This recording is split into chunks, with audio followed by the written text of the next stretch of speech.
The hall of Osborne Castle was illuminated only by the flickering candlelight scattered along the walls.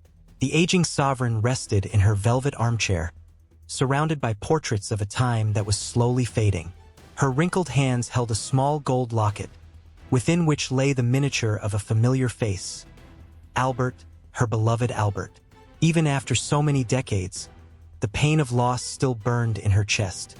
The death of the prince consort had not only taken her husband but had stolen her very essence, dragging her into an endless mourning that transformed her into the black-clad widow the world had come to recognize.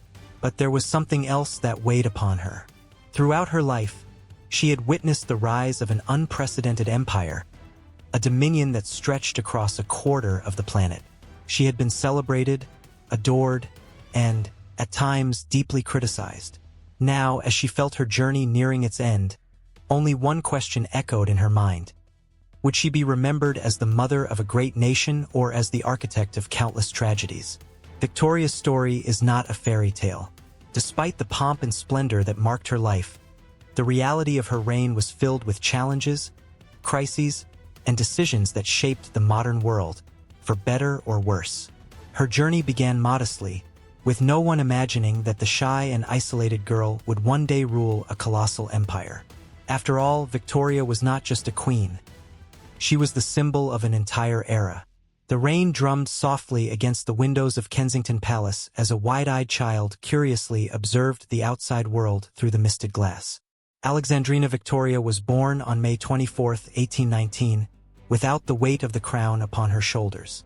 Her name, chosen in honor of Tsar Alexander I of Russia and her mother, the Duchess of Kent, did not suggest that she would one day rule the greatest empire in the world.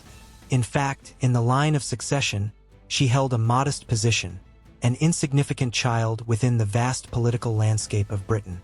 But fate has unexpected ways of altering the course of history. Her father, the Duke of Kent, died when she was only 8 months old, leaving her mother a widow and her daughter vulnerable to the court's power struggles.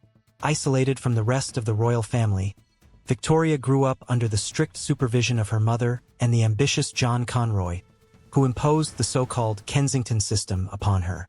This suffocating regime deprived her of friends her own age and kept her under constant surveillance, shaping her to be a puppet controlled by her mother and Conroy. The hours of childhood stretched between long lessons in etiquette, history, and languages. Her only escape was books, and her only ally was Baroness Lezen, her governess, who saw in the little girl a flame that, one day, might illuminate Britain. But in the silence of lonely nights, Victoria wondered, was this truly her destiny? To live eternally as a voiceless shadow within the palace walls? The bells of Westminster Abbey echoed through the city of London on the morning of June 20, 1837. Victoria awoke to the news that would change her life forever. Her uncle, King William IV, was dead. At just 18 years old, she was now the new Queen of Great Britain and Ireland. The weight of responsibility fell upon her shoulders suddenly, but within her, there was something unexpected, a feeling of liberation. Her first act as monarch was symbolic but crucial.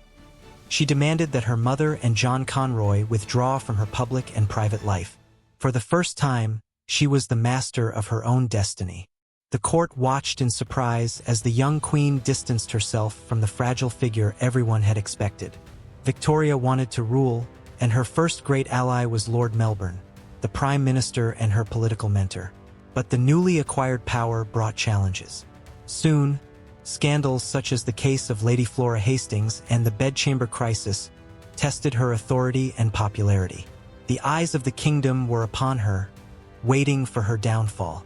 But Victoria did not intend to fail. With a determined gaze and growing confidence, she knew that the true test of her sovereignty was yet to come. In the winter of 1839, the corridors of Buckingham Palace were filled with whispers about a possible marriage.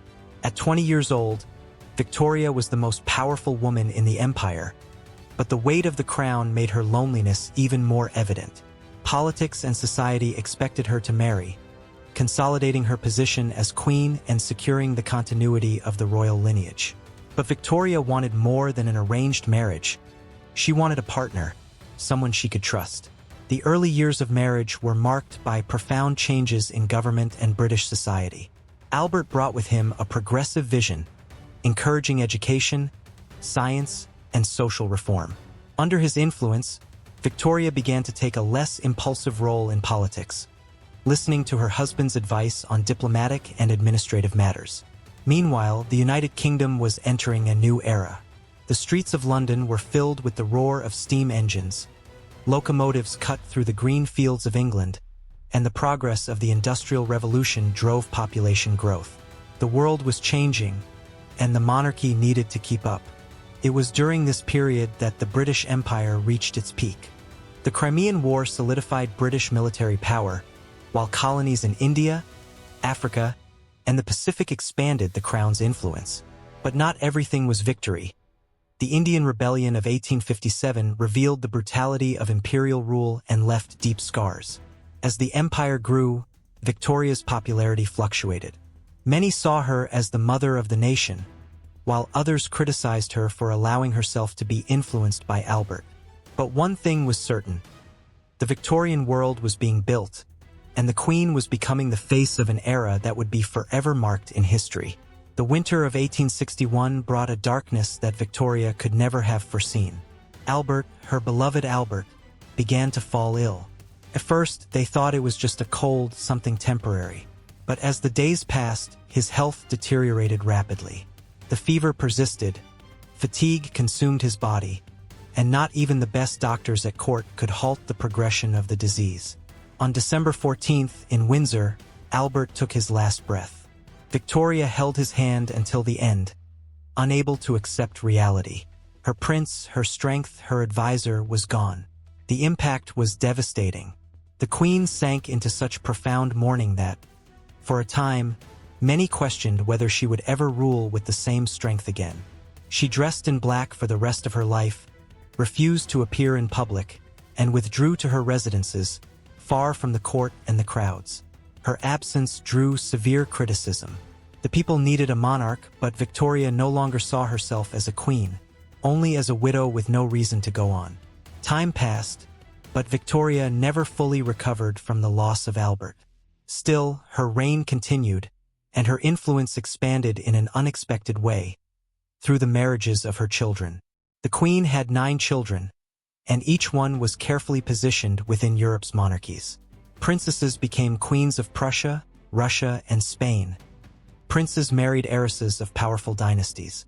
Little by little, Victoria wove a web of marital alliances that earned her an unofficial title, the Grandmother of Europe. But, ironically, these connections did not prevent the rise of international tensions. As the 20th century began, rivalries among the great powers grew, and Victoria saw her own family begin to divide. What were once political ties started to turn into diplomatic fractures. In a letter, she once asked, "Am I witnessing the prelude to the destruction of everything I built?" Her final years were marked by this unease. The British monarchy was still stable, but the world around her was changing irreversibly. And Victoria, who had ruled for over 6 decades, was beginning to feel the weight of time on her shoulders. The years passed, and despite the pains of age, Victoria remained the central figure of a colossal empire. In 1887, her Golden Jubilee was celebrated with grandeur, marking her 50 years on the throne. 10 years later, in 1897, the British monarchy celebrated the Diamond Jubilee, an unprecedented achievement. The Queen, who had once been a lonely young girl in Kensington Palace, was now seen as the living symbol of British greatness. But her body could not keep up with her determination. She suffered from severe arthritis, making every movement a painful effort. Her vision was no longer as clear as before, and even writing, which she had once loved, became an arduous task. Even so, Victoria continued to reign, even as her strength slowly faded away. In January 1901, her health deteriorated drastically. The family was called to Osborne House, where the Queen spent her last days surrounded by her children and grandchildren. On January 22nd, Victoria closed her eyes forever, bringing an end to the longest reign in British history at the time. The bells of Westminster Abbey tolled, and the world realized that an era had come to an end. Victoria's death marked the end of the Victorian era, a period of dramatic change and imperial expansion. Her reign was one of the most influential in history, guiding Britain through modernization, industrialization, and global dominance. But her legacy is not without controversy. Though she was an admired leader, her image is intertwined with the face of British imperialism. During her rule, peoples were colonized, cultures were suppressed, and conflicts were waged in the name of British progress. To some, Victoria was the mother of a glorious nation. To others, a monarch who allowed exploitation and inequality in the name of the crown. Nevertheless, her influence remains undeniable. The British monarchy, which she helped shape, survives to this day. Her name is still revered, and her lineage continues on the throne of the United Kingdom. The world has changed since her death, but Victoria's story still echoes, a reminder of an era that shaped the course of the 20th century. And so, we conclude the journey of this queen, a woman who began as a fragile figure and ended as the heart of an empire. And so, we wrap up this incredible journey through the life of Queen Victoria, a story filled with power, tragedies, and great achievements that shaped the world as we know it today. Did you enjoy the story? Then go ahead and hit that like button below, and don't forget to subscribe to the channel to keep following epic stories like this one. Turn on the notification bell so you won't miss any new videos, and of course, leave a comment sharing your thoughts on this historical journey. See you in the next video, and remember, legends never die, they are told.